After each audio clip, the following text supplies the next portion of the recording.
Good day. Quick update to this lesson. One of the changes with our version of Unity is that the 2D tile palette editor is not installed by default. So what we have to do is we just have to go in and install a package from our package manager. Super easy process. Let's get it done. So all we do is we go to Window, we go ahead to Package Manager, and initially it's going to show us just packages that are in the project. So these are kind of like add-ons. We are going to add another add-on on. So we're going to go ahead to where it says Packages in Project. We're going to select Unity Registry.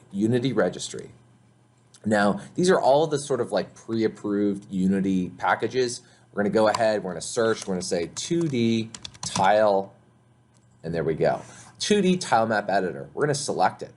And then on the bottom right, we're going to click on install.